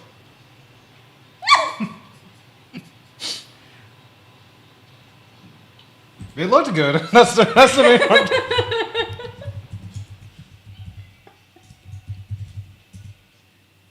Oh my god. Yeah. Yeah. You look like someone cut your strings. Cut your... Meanwhile, the other person looks like their strings Oh, wait, are wait. held by tremors. Wait. I got not one. I have two videos for emergencies. This is only exclusive for this moment here. Oh man, beautiful voices. This is just making my day already. It's the morning voice, like I said earlier. This poor man. He's functioning on one string while she's functioning on 10. Oh my god. And our next topic is pet peeves. Gaming pet peeves. Do you have gaming pet peeves? Yes.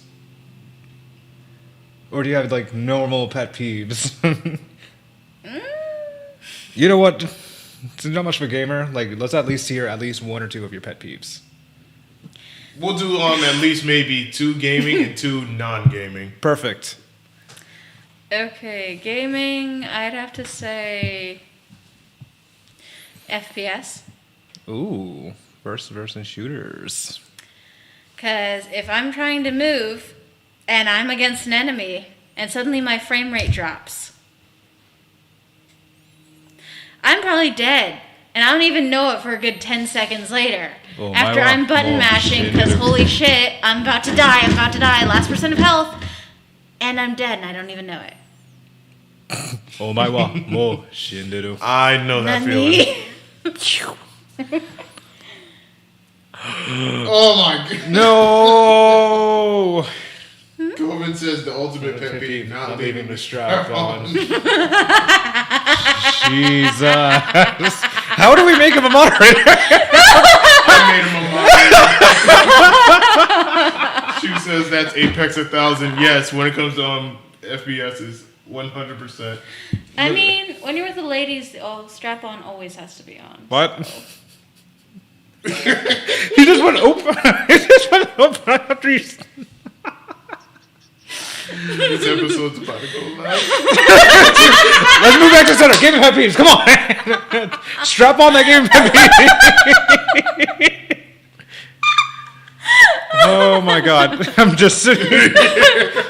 All right, so we got first person shooters. What's next? You got one. Loading. Fucking loading screens. 2.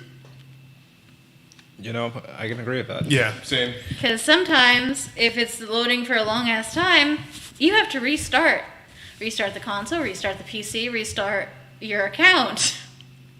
Dead by Daylight. And it before the doesn't upload. save anything you just did. Yeah. Oh no, I know that feeling. Or you've been playing for hours and you forgot. You can create your own save file. It's all gone. Yeah. Rip. PS4 copy. All right, so your 2 non-gaming pet peeves. I feel like you have 100. Maybe more. I deal with a lot of annoying people. It's not my fault. Yeah, the amount of The fact they breathe oxygen is a pet peeve for you. Shu says, Sony, fix your made in China hard drives. Let's see. Here's one that's applicable.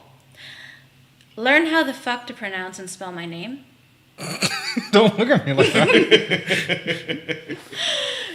I understand, but let's say I'm talking to the person for over 2 years. My name is in my bio. Yeah. And you still spell it wrong. How do you manage? Like, you can mispronounce it. And you could say it in whatever language that you're used to speaking in. If it's not English, I don't mind. You've been talking to me for over 2 fucking years. And it's spelled with 2 N's now? Really? Oh my god. Every time it's typed out. Oh, hi, Belladonna. Oh, hi, Belladonna. Hi, Belladonna. You use my name every time you want to start talking to me, and you put 2 N's. And I don't know when to correct you because I know when to you correct look you. at my page enough. You like every photo I post. It's in the bio since I had an Instagram. You poor soul. Wait, is this me? No, not you. I just saw it in the chat! I just read it in the chat! I just saw that. What? Nothing. Don't worry about it. Don't worry. I thought that was supposed to be me. I was like, did I do something wrong? Sweating profusely. Am I being on the spotlight right now? Oh my god. Alright, what's your second one? Making assumptions about me. Oh yeah. Definitely. We've been through this already with people. Because regardless of what I do, it doesn't mean you know how I do it. It doesn't mean that you know who I am because of it. A lot of people who will come to the table will automatically dislike it and dislike me because, hey, there's dead stuff there. That must mean that you commit animal cruelty. That must mean that you're a terrible person. That must mean you're some witch bitch. And it doesn't. Or that because I process and preserve animals, I must hate animals. That is as far from the truth as it can get. Yeah. I love my pets. I hold them above anyone else. If anything happened to them, I still don't know what's going to happen when my oldest dog, who is now going blind from her diabetes. Oh man, I'm sorry to hear that. I don't know what I'm going to do when she dies. So, no, that's not true. No, it doesn't mean that I don't have emotions or think while I'm doing what I'm doing. Right. Chica's puppy, actually, 2 of them ended up passing Oh, man. because of the Chihuahua and Shih Tzu having bred. The puppies were too big for the Chihuahua. And only one of them survived. So I ended up with one of the puppies to preserve and give a loving home to. Of course I'm going to feel bad as I'm doing something with them. But that doesn't mean that I'm not going to spend the utmost time and care as I'm washing them, as I'm going through the steps of the preservation, as I'm checking in on them every single day. Because that's what I do. I don't just let something go for weeks to months. That's awesome. And if I ever do rehome anything, if I don't keep it for myself, I'm not giving it to this little shit that comes to my table saying, "Ooh, dead stuff. I could do this, this, and this with it." Or "death to furries." What?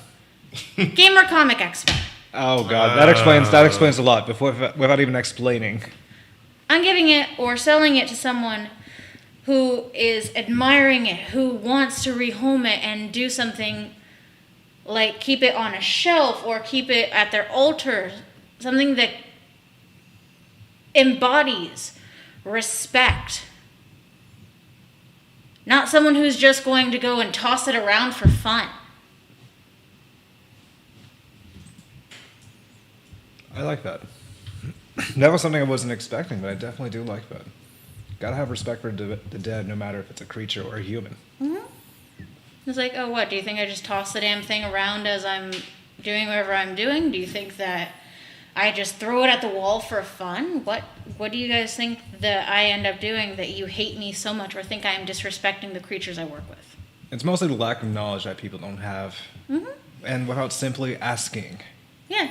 You could ask me anything. I'm open. I don't give a damn. But people would rather make a judgment than ask, than learn. And I'm not going to waste my time teaching someone who doesn't give a shit enough to hear me. Exactly.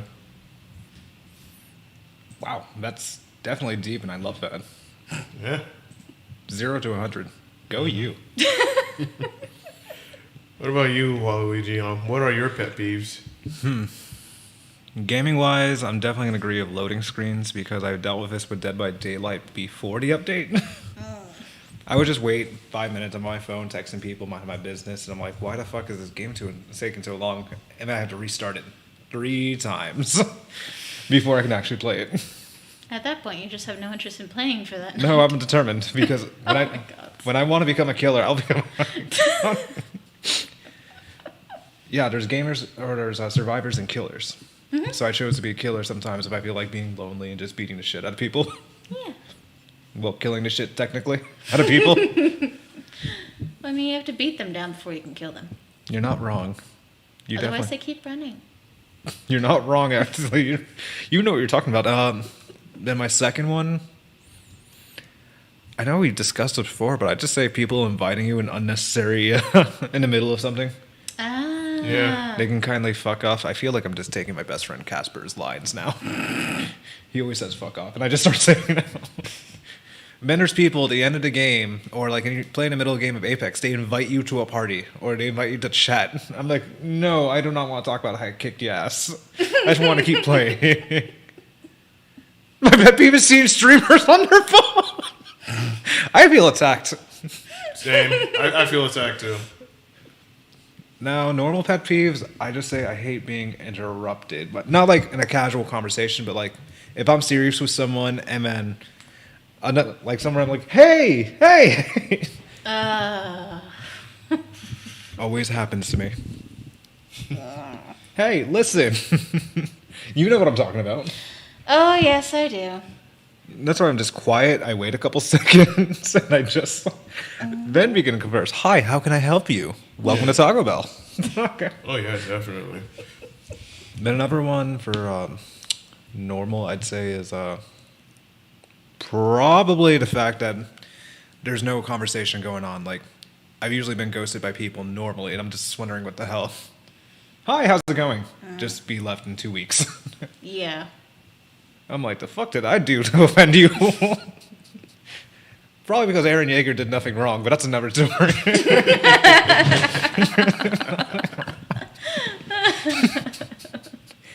Remember, guys, inside voices. I would say my 2 gaming pet peeves would have to be one of them being nerfing characters in said games because people are using them too much. Just buff everybody else. The fuck? Overwatch Stop. in a nutshell. Buff everybody. Buff the weapons. If the meta is going to one character or one weapon or one item, buff everything else so that way it balances everything out. But don't be going around nerfing shit as if that's going to solve the problem. No, if anything, it makes it worse. Overwatch and Summoner's War. Can God just buff me up, please, to be a JoJo? So that's one. The second one is, and it's an ongoing one. People still inviting you to games that you're not playing. Yes, I was just talking about this. Listen, I love y'all, but if I am not playing that game, do not send me an invite to play the game that you're playing. Send a message first. Ask me how long am I going to stay in said game. Probably an hour, 30 minutes. Hey, do you got time to, maybe you want to play this game? I'll let you know. At least I can message you very quickly thanks to having the app on the phone. But still, message people if you want to play a game with them in another game that you want to play with them in. Don't just spam an invite, hey, come play my game. I'm playing this other game. I'm playing a playthrough of this game. This is the reason why I start putting myself in incognito mode or just be like, I'm not online, but yeah, I am online. So that's my 2. Definitely agree. Just gotta... Gaming. My non-gaming ones is, 1, don't waste my time. Do not waste my time. I don't like to waste people's time, so don't waste mine. Make it short, quick, get to the point, and then we could just move on from there. Don't waste my time because I got stuff to do, and I'm pretty sure you have stuff to do. So let's not waste each other's time. Let's get down to business and keep moving forward. And the second pet peeve is I completely lost it. I completely lost it. People not knowing who you are and just start bugging the hell out of you in a comment. No, no, you kind of almost brought it up for me. It's people who think that they know you, but it's yes. It's like people who think that they know you, but it's like you've never met them, you've never spoken with them or whatnot. And I've gotten this quite often ever since Otaku Fest or whatnot, where people are saying, this isn't who you are. I'm like, you've never spoken to me before. Bitch, I'm Batman. You've never spoken to me before, whether it's through DMs or even in person, and you're saying this is not who I am. I'm like, you don't know me. Like, you don't know me. Like, at least the people who engage in my streams or people that I've met through cons. Shout out to y'all. Or people that have engaged in DM, they see that I am the same person throughout. Yeah. I'm literally the same guy, whether it's online or offline. I'm the same person, and I'm very easily approachable. Like, I'm not that hard to find. I'm not that hard to get in contact with. There are times where I may respond a little bit late because I'm usually at work and I'm doing something, but eventually I'll come back to you and be like, and follow up and be like, hey, what's up? What's going on? What do you got in mind? And so on and so forth, and we go over the conversation from there. But don't think like you know me just because you just see a few things about me. Like, there's more to me, like a whole lot more to me than just what you just see on the internet. And usually the people that I meet at cons, they're just so used to maybe seeing me online or just maybe just a little stuff. But if you approach me, you'll kind of see that I'm literally the same guy throughout. Definitely. And for those that are currently watching, these two I've met at cons. Yes. And they know that I am the same person on the internet and off the internet. I am the same guy. I still feel bad for Anime UI. I think Interrupting you during your photo shoot. Oh, no, you're good. You're good. I forgot about that happening. Oh, man. But yeah, those are my 2 pet peeves. And it's just, ask the person to, have a conversation with. Don't make assumptions, and, it'll be good. Yeah, get some food and I'll gladly talk. Tell you all about me. All right, and last but not least, Q&A from followers. And for those that are currently watching, if you have any questions that you want to ask myself, Waluigi, or Miss Belladonna, by all means, shoot your messages right now in the chat. Govin, you better make sure you chill because I'm watching you. We're watching. Yeah. I'm not to single you out, but I can't see shit, so I'm relying on what they're saying. all right, I have, let me see. All right. I don't have any have questions. one question from the Media Nut. Hey. What video game food would you like to try in real life? I would say for me, the food that the big cat lady in Monster Hunter World makes. I have two. One's from a cartoon called Adventure Time, and it's the everything burrito. Every single meat in one burrito. That's a lot of meat. Don't give Govin ideas now. I have a question though. If it's an everything meat, is it just animal products or do they include person? Don't worry about the question. Don't worry about it. I think it's just every animal. I don't know how Adventure But Time if they works. say everything. Don't make me look this up now. I'm gonna look this up now. Before I say my second one. Because how many things in their world that would typically be inanimate in ours are alive? So what is technically considered meat there? Is it every meat burrito or everything burrito? I'm looking this up just to make sure. The everything burrito. It's an everything burrito. Govin says never enough meat.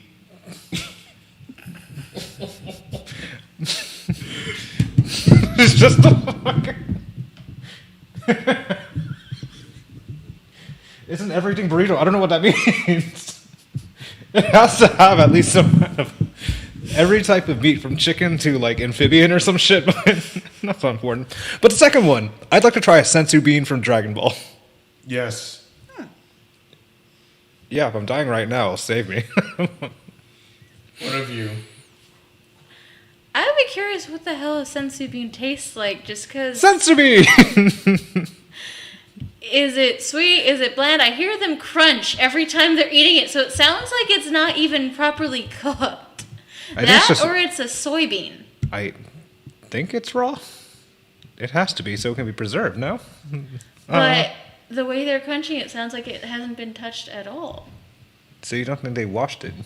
I don't think they washed it. I don't think they've cooked it. I don't think they've done anything. But It may have just dried on its own in someone's damn pocket with some lint. imagine like a sensu bean soup. You know how alive you would be? You'd be so alive, you'd be not alive. Process that sentence. Alive but not alive. Judas. All right, and the second question is from Jake James Lugo. What's the hardest or most annoying cosplay outfit you've had to work on? For me, it had to be my Mohammed Avdal, which I'll never do again. Go then! Nope, not taking it. Not saying it. Wait, what is Coven said? Hey, nothing wrong with Raw.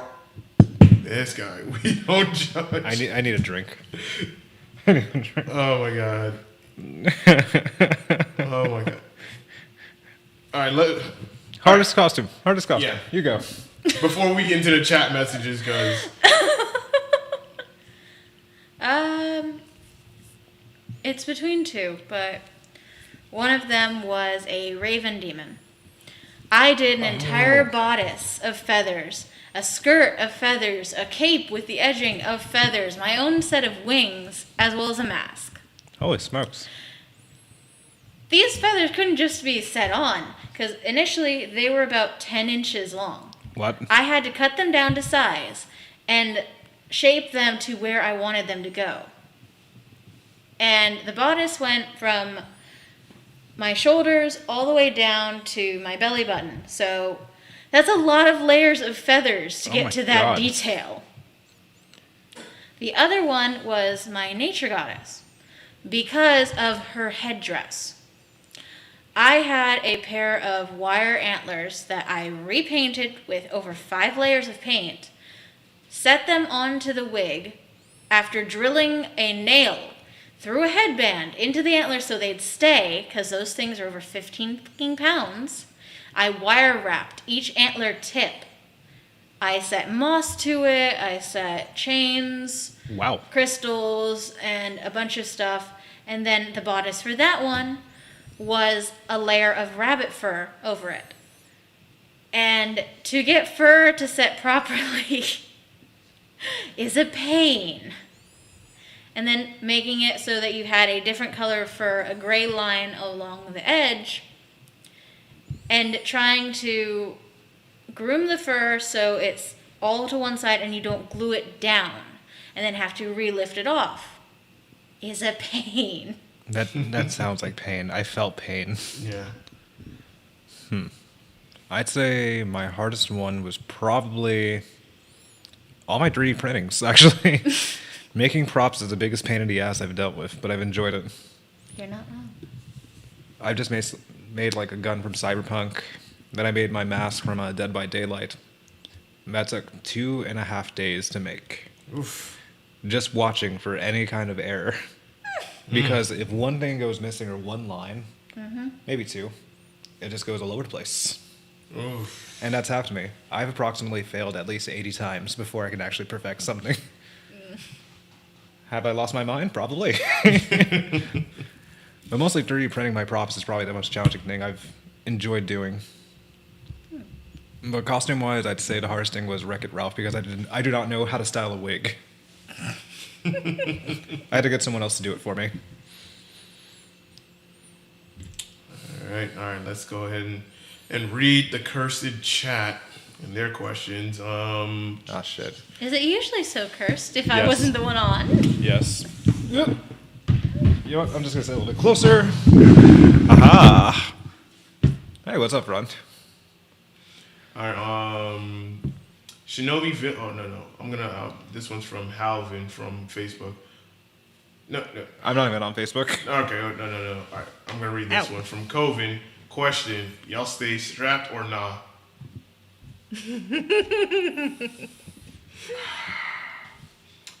I'm gonna pass. Das. What do you think? Yes. All right. Next question. Halvin. Oh no, not Halvin. Shu says, where do you see yourself in the next 5 to 10 years? Hopefully, self-employed. I see myself as self-employed and a homeowner. That too. Hopefully homeowner, hopefully a lot more games and an actual working frickin' PC would be nice. That doesn't die so often. I realize I'm putting it close to you. I'm afraid it's going to die spontaneously. With my luck, maybe. Yeah, those eyes are probably just going to melt my PC. Next question. This one's from Halvin from Facebook. Oh, dear. Any of them spicy food challenges you did at Flynn's mess with your stomach? I don't do spicy stuff. This is directly for me. Yeah. So, the ghost ramen actually did a lot of damage to my stomach the next day. I lost maybe 5 to 6 pounds. Did I suffer? Yes. Was it worth it? Yes. Then the Packy Chip Challenge, I recovered easily. Literally, I was witnessed online on my Instagram live that I took no food, no napkin, no drinks after the hour. I literally killed time walking around my phone suffering. And then it ended. I'm like, I don't know what to do. So I tried doing DDR, and I was probably better than Gerald by a couple steps. But yeah, I have heat resistance. Next question from Shinobi Village. Do you guys have a segment on mental health check? No. We do talk about it once every couple podcasts. Yeah, once every while. Don't be afraid to message any of us. Yeah. Me on Instagram or Discord. Bug me. I'm not afraid to listen to you. Yeah. And I even say, for myself, I've talked to a couple of people privately on Discord. I tell them, just hit me up on Discord because you can call me on Discord. Yeah, we don't have to do the, video chat, but it could just be like a voice, and then I'll talk with you and, hear you out, maybe give you some suggestions on, what things to do, what not to do. And then just to give people at least a better mindset on, okay, maybe this is how I should just go about things. Because not everybody know everything, but it does feel good that, for me, that I do get to help someone that is going through some problems in their own personal life, and I can just help them clear their mind out. And because that's one of the things I would tell people, like, if you're going through a lot of stress, a lot of problems, the first thing you need to do is clear your mind, and then start tackling everything just one by one, and just start from there. At least you have a starting point on what do I need to do. So best way to get in contact with me is Discord. So that way, if you want that private discussion, that private one-on-one, Coven, you chill. That's the best place to get in touch with me. I didn't want to laugh, but that was actually good. Yeah, you can hit me up on my Snapchat, my Instagram, Discord, whatever the fuck helps you contact. Pigeon mail, motherfucker, too. I'll do it. For me, psychology is something that is a huge subject for me, and a field that I want to go into in the future. So, yeah, message on Instagram, talk to me. I want to hear people's stories. I want to know what makes you tick, how you got to this place. I want to know why you think the way you do, and perhaps give you insight as to a way to change it, a way to view it from an outsider's perspective, not just from your own world, which you can get overly wrapped up in and just lose sight of where you're trying to go and what you're trying to be. Right. Well said. All right. Also. What, y'all reading Coven's comment? Yes, we are. Yes, we are. Oh, man. I think that's all the questions that we've covered. I guess it's time that we can put a bow on this and wrap it up. Yeah. Yeah, let's go ahead. Alrighty, well, y'all, this has been episode 24. Well, before I even go to the closing, I just want to say thank you so much for joining us on this episode. It is Thanks so much, great homie. to have you.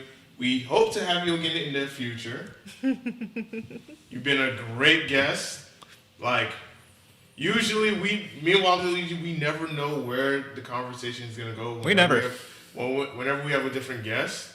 But as you can tell that you were a little bit nervous in the beginning, and now you're just completely relaxed as if you've been on before. I mean, I think that you can't really stick to a script or where you want to go when you're reading Coven's comments. No, not one bit. Not one bit. That better be. That's where my jaw dropped earlier. Holy shit. Never play Poker King. Never play Poker King. Of course I will play Go. This man here. But yeah, it's mostly a freestyle because it makes it more fun. Yeah. You never know what we say or what other directions that go. And this has proved a point, even with COVID. Yeah. I mean, that's a great name, Silverback Hentai. Someone should use that. I'm going to change my I'm Instagram. not. I'm assuming the fiance would have something to say about Oh, yeah, definitely. Oh, man. But, Wally, do you have anything to say in closing? Belladonna, thank you for being here. This means a lot. The fact that we met you from 2019, you coming back here today, that means a lot to us. Yes. And especially to our viewers. Keep doing what you're doing. Fuck what anyone else has to say. I definitely appreciate it. Especially with the taxidermy, that's badass. And also, guys, follow Belladonna on her Instagram. Y'all better. Yes. So that way you can be more in tune with the things that she does. And then, of course, her stories as well, because there are times where you do put out some very interesting stories. Yeah. As long as you're not cursing anybody out. Oh, yeah. Also, she does art commissions, too. Yes. I mean, nothing wrong with cursing people out. It's a problem with cursing and hexing. Gotcha. Noted. Gotcha. Don't put a hex on me, please. My name's already cursed enough. Wah. All right. With that being said, this has been episode 24 of the South Florida Gamers Podcast. Podcast will be available on SoundCloud, iTunes, Google Podcasts, Anchor, and Spotify for audio-only playback for those that love to listen in audio. And then, of course, when it comes to video playback, if you're just now catching on to the stream, don't worry. You can, always rewatch it back when the stream is over. And yeah, we're going to go ahead and get on up out of here. Yes. This has been episode 24 of the South Florida Gamers Podcast. We will catch you guys on the next one.